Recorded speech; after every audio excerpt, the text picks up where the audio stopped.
बिस्मिल्लाहिर्रहमानिर्रहीम। आज हमारा टॉपिक है force on current carrying conductor in external magnetic field. यानी कि हम एक कंडक्टर को एक्सटर्नल मैग्नेटिक फील्ड में रखेंगे और जब उस कंडक्टर में से करंट पास करेगा तो उस पर एक फोर्स एक्ट करेगी। एक तो हम कंडक्टर पर लगने वाली फोर्स की डायरेक्शन निकालेंगे और दूसरा हम उस फोर्स की मैग्नीट्यूड को फाइंड करेंगे और डिस्कस करेंगे कि वो फोर्स जो है वो किन फैक्टर्स पर डिपेंड करती है। तो स्टूडेंट्स, हमने लास्ट लेक्चर में ये सीखा था कि अगर हमारे पास एक स्ट्रेट कंडक्टर हो और उस कंडक्टर में किसी भी डायरेक्शन में करंट फ्लो कर रहा हो, चाहे करंट ऊपर को जा रहा हो या करंट नीचे की डायरेक्शन में आ रहा हो, तो उसके कोरेस्पॉन्डिंगली उसके अराउंड एक मैग्नेटिक फील्ड डेवलप हो जाता है। और मैंने आपको बताया था कि अगर कंडक्टर स्ट्रेट है तो उसके अराउंड जो मैग्नेटिक फील्ड आएगा वो सर्कुलर शेप में होगा। तो यहाँ पे हमने इस मैग्नेटिक फील्ड की डायरेक्शन भी निकाली थी और हमारे पास जो डायरेक्शन आई थी वो कुछ ये थी, यानी जब इस कंडक्टर में ऊपर को करंट फ्लो करता है तो जो इसके अराउंड मैग्नेटिक फील्ड आता है उसकी डायरेक्शन एंटी क्लॉकवाइज होती है, और जब करंट नीचे की डायरेक्शन में आता है तो हमने सीखा था मैग्नेटिक फील्ड होता सर्कुलर है लेकिन उसकी डायरेक्शन क्लॉकवाइज हो जाती है। तो पॉइंट हमारे पास ये आया था लास्ट लेक्चर में कि इलेक्ट्रिक करंट जो है वो मैग्नेटिक फील्ड प्रोड्यूस कर सकता है। अब हमने एक कंडक्टर पर लगने वाली फोर्स को डिस्कस करना है। तो इस टॉपिक को डिस्कस करने से पहले मैं आपको चैप्टर नंबर 12 का एक कॉन्सेप्ट बताता चलूं। वहां हमने दो चार्जेस के दरमियान लगने वाली फोर्स को पढ़ा था और हमने दो पॉइंट्स वहां पर ये पढ़े थे कि अगर ये दो चार्ज हैं, चाहे ये लाइक चार्जेस हैं चाहे ये अनलाइक चार्जेस हैं, तो इनके दरमियान फोर्स ऑफ अट्रैक्शन और फोर्स ऑफ रिपलियन जो है वो तब होगी जब इन दोनों चार्जेस का नंबर एक तो इलेक्ट्रिक फील्ड होगा, यानी इस चार्ज का इलेक्ट्रिक फील्ड होगा। अब पॉजिटिव के केस में आपको पता है इलेक्ट्रिक फील्ड लाइंस आउटवर्ड होती हैं, और अगर चार्ज पॉइंट है यानी पॉइंट चार्ज है तो फिर लाइंस रेडियली आउटवर्ड होती हैं। इसी तरह इस चार्ज का भी इलेक्ट्रिक फील्ड होगा और वो भी रेडियली आउटवर्ड होगा। तो ये दो चार्जेस हैं, इनके अराउंड ये इलेक्ट्रिक फील्ड है। तो इन दो चार्जेस का एक तो इलेक्ट्रिक फील्ड होना लाजमी है, दूसरा इन दोनों के इलेक्ट्रिक फील्ड एक दूसरे के साथ इंटरेक्ट भी कर रहे हो। यानी कि फर्ज करें एक चार्ज ये पड़ा है, इसका भी इलेक्ट्रिक फील्ड है, एक चार्ज ये पड़ा है, इसका भी इलेक्ट्रिक फील्ड है, लेकिन ये इसके इलेक्ट्रिक फील्ड से बाहर है और ये वाला इसके इलेक्ट्रिक फील्ड से बाहर है। यानी कह लें कि दोनों एक दूसरे के इलेक्ट्रिक फील्ड से बाहर है। तो जब हम इन दोनों को करीब लेके आते जाएंगे तो एक वक्त ऐसा आएगा जब दोनों का इलेक्ट्रिक फील्ड जो है वो एक दूसरे के साथ इंटरेक्ट करेगा और फील्ड की इंटरेक्शन से फिर इनके दरमियान फोर्स ऑफ रिपलियन होगी, तब अगर ये लाइक चार्जेस हैं, और अगर अनलाइक हुए तो फिर इलेक्ट्रिक फील्ड्स की इंटरेक्शन से इनके दरमियान फोर्स ऑफ अट्रैक्शन होगी। तो अगर हम एक करंट कैरिंग कंडक्टर की बात करें तो उसके अराउंड एक मैग्नेटिक फील्ड होता है।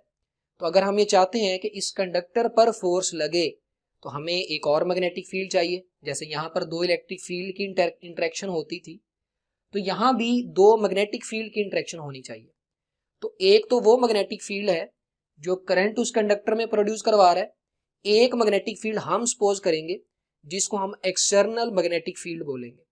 तो अब हम बात करते हैं कि इस कंडक्टर पर हमारे पास जो फोर्स है वो मैग्नेटिक फील्ड में कैसे लगेगी। तो ये एक एक्सपेरिमेंटल सेटअप लिया है। इसमें हमारे पास ये दो रेल्स हैं ब्लू, जिनको मैंने जो है वो मेंशन किया। ये दो ब्लू रेल्स हैं हमारे पास, इनके ऊपर ये एक स्ट्रेट कंडक्टर पड़ा है।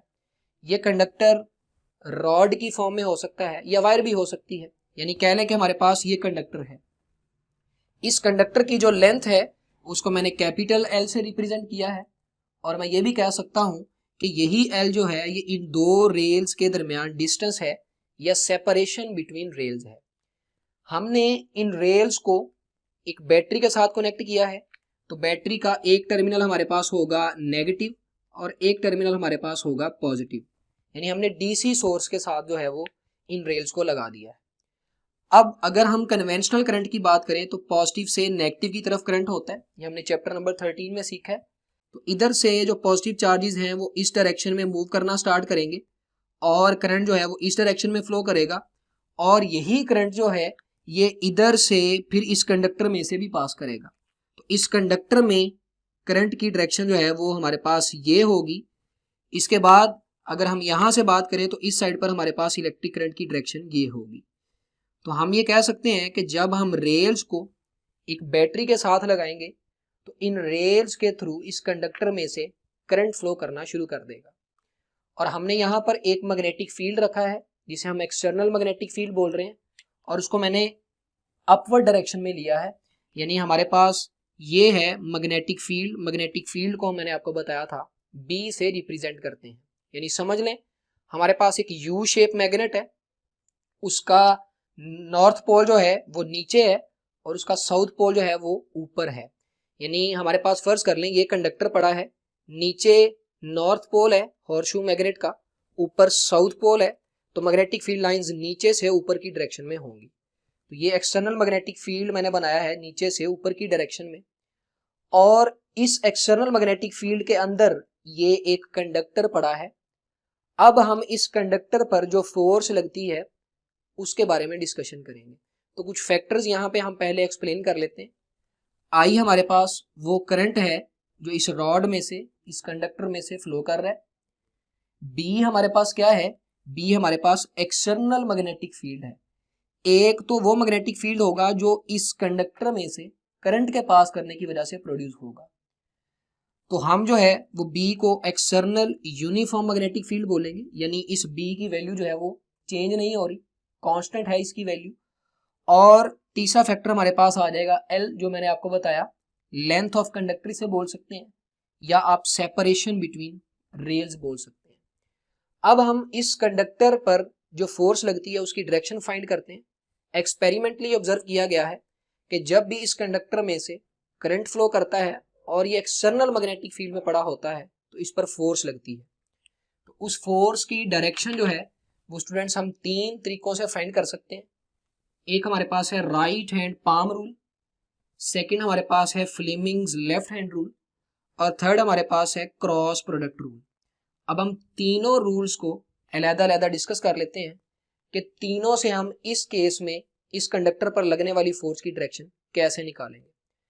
तो students right hand palm rule में हमने क्या करना है, हमने अपनी फिंगर्स जो हैं उन फिंगर्स को हमने कर लेना है एक्सटर्नल मैग्नेटिक फील्ड यानी बी की डायरेक्शन में, जिधर को बी होगा उधर को अपने राइट हैंड की फिंगर्स कर लेनी है। और दूसरा हमारा जो थंब होगा उसको हम इलेक्ट्रिक करंट की डायरेक्शन में कर लेंगे, यानी जिधर को कंडक्टर में से करंट फ्लो कर रहा होगा उधर को हम अपना राइट हैंड का थंब कर लेंगे। तो हमारी जो पाम होगी स्टूडेंट्स, ये हमारी पाम है, इस पाम के नॉर्मल, ये पाम पर नॉर्मल है, जिधर को ये नॉर्मल होगा वही हमारे पास कंडक्टर पर लगने वाली फोर्स की डायरेक्शन होगी। इस केस में डायरेक्शन निकालते हैं हम right hand palm rule use करके। तो जरा देखें हमारे पास जो मैग्नेटिक फील्ड है वो ऊपर की डायरेक्शन में है और जो कंडक्टर है उसमें करंट इस डायरेक्शन में जा रहा है, यानी कह लें हमारे पास ये थंब है, ये मैं करंट की डायरेक्शन में करूंगा, करंट हमारे पास ये जा रहा है अंदर की तरफ, मैग्नेटिक फील्ड ऊपर को है, तो थंब पे नॉर्मल जो है वो इधर को आ जाएगा टुवर्ड्स राइट। तो हम ये कह सकते हैं कि इस कंडक्टर पर जब इसमें करंट इस डायरेक्शन में फ्लो करेगा तो इस कंडक्टर पर जो है वो इस डायरेक्शन में फोर्स लगेगी। अब चूंकि ये फोर्स दो मैग्नेटिक फील्ड की इंटरेक्शन से आई है तो इसे हम मैग्नेटिक फोर्स बोलेंगे और इसको हम एफ बी के साथ रिप्रेजेंट करेंगे। तो राइट हैंड पाम रूल को स्टूडेंट्स मैं रिपीट कर देता हूं। फर्ज करें हमारे पास ये कंडक्टर है, इसमें करंट जो है वो इधर को जा रहा है टुवर्ड्स लेफ्ट, तो मैंने आपको बताया हम थंब को करंट की डायरेक्शन में करेंगे और सपोज कर लें जो एक्सटर्नल मैग्नेटिक फील्ड है वो ऊपर की डायरेक्शन में है, तो क्या होगा, हमारे पास जो करंट है वो इधर को जा रहा है इस कंडक्टर में, मैग्नेटिक फील्ड ऊपर को है।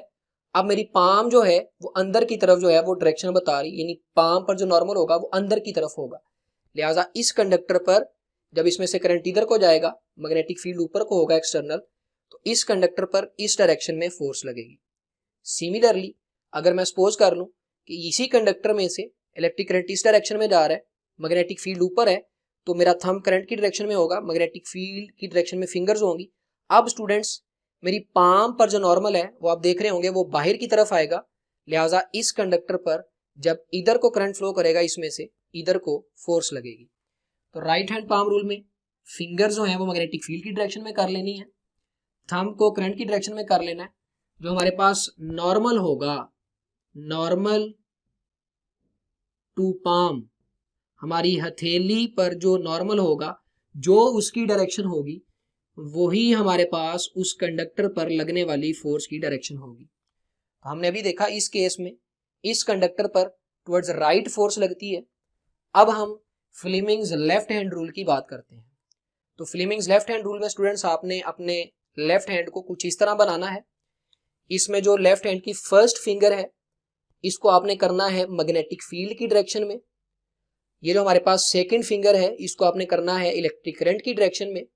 जो थंब होगा वो आपको फोर्स बता देगा। तो मैं 3 फिंगर्स यूज कर रहा हूं लेफ्ट हैंड की, उनको ऐसे रखा एक दूसरे के परपेंडिकुलर। फर्स्ट फिंगर मैंने आपको बताया फील्ड की डायरेक्शन में होगी, सेकंड फिंगर इलेक्ट्रिक करंट की डायरेक्शन में होगी। जो थंब होगा वो हमें कंडक्टर पर लगने वाली फोर्स की डायरेक्शन बताएगा।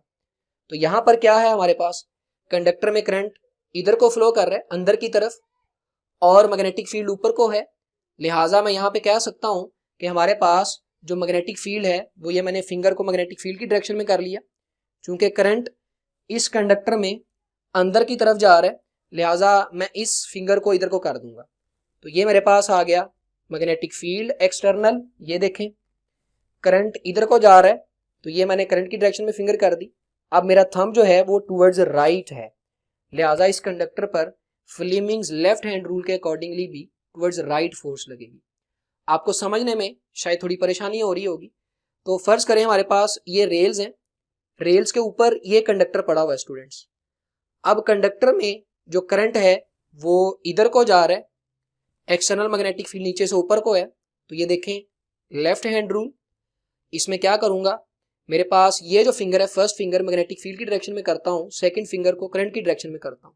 तो मैग्नेटिक फील्ड है ऊपर को, ये गई, इलेक्ट्रिक करंट आपको भी बताया इधर को आ रहा है इनटू द पेज, यानी इधर की तरफ बोर्ड की तरफ।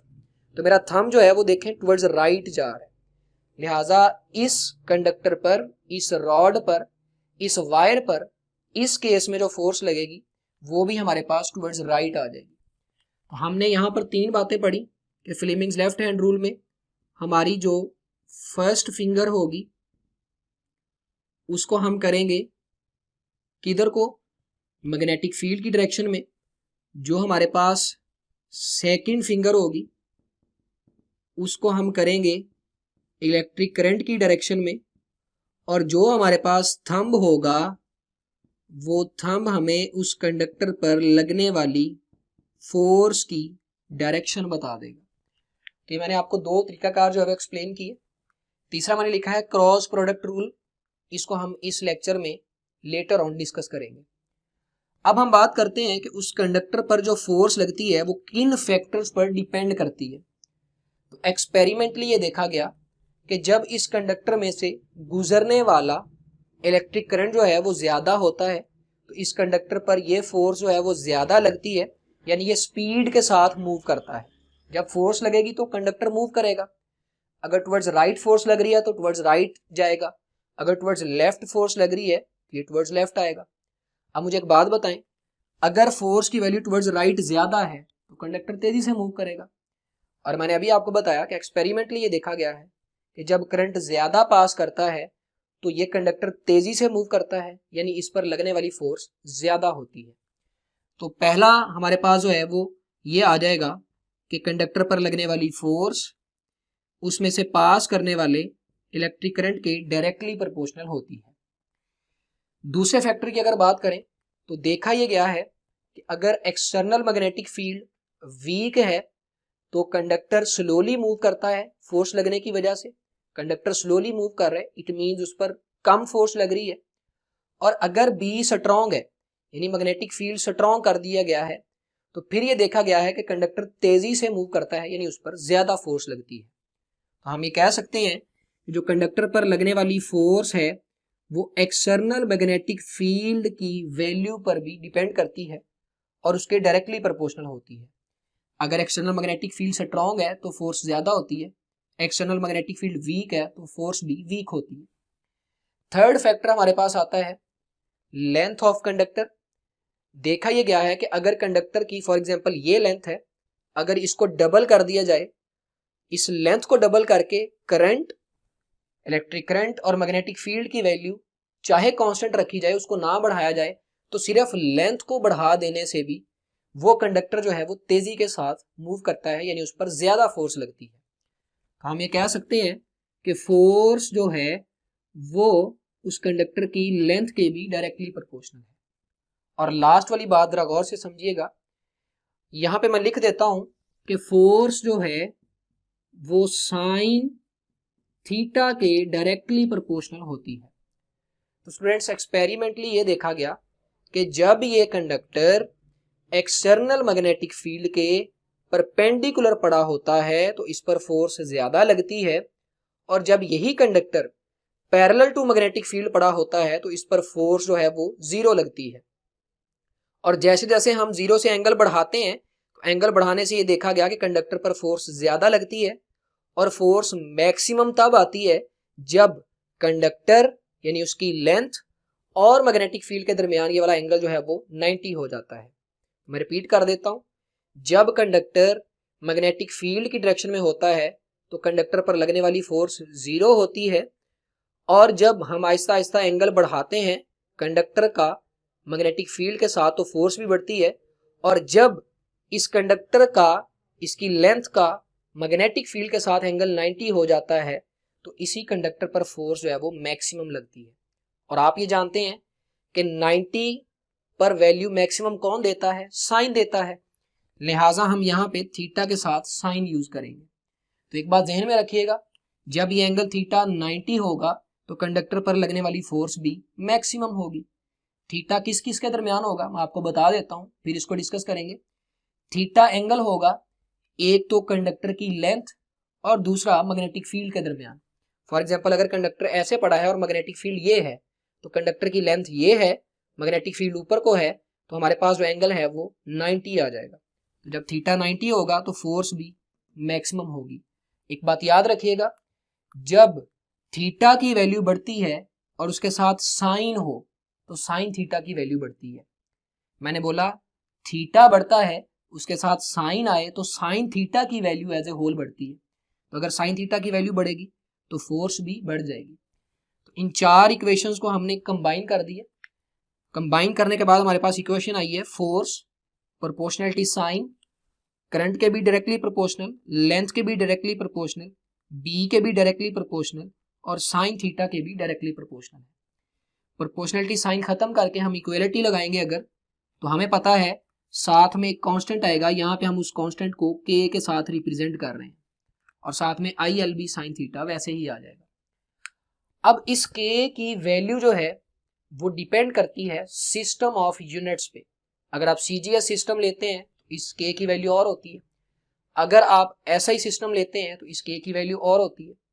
अगर एसआई यूनिट्स में बात करें तो इस के की वैल्यू जो है वो 1 के इक्वल होती है। एसआई यूनिट्स का मतलब फोर्स न्यूटन में होगी, करंट एम्पेयर्स में होगा, लेंथ मीटर में होगी, और स्टूडेंट्स याद रखिएगा हम थोड़ी देर बाद डिस्कस भी करेंगे, मैग्नेटिक फील्ड का जो एसआई यूनिट है वो टेस्ला होता है।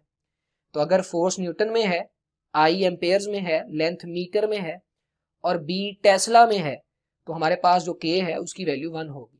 अब स्टूडेंट यहाँ पे क्वेश्चन करता है कि सर साइन थीटा का यूनिट कोई नहीं आएगा, तो बेटा थीटा का ऐसा यूनिट रेडियन होता है, लेकिन जब उसके साथ साइन यूज करेंगे तो हमारे पास उसकी वैल्यू आ जाएगी, जैसा कि साइन 91 होता है, साइन 00 होता है, तो हम फिर साथ में कोई यूनिट नहीं लगाते।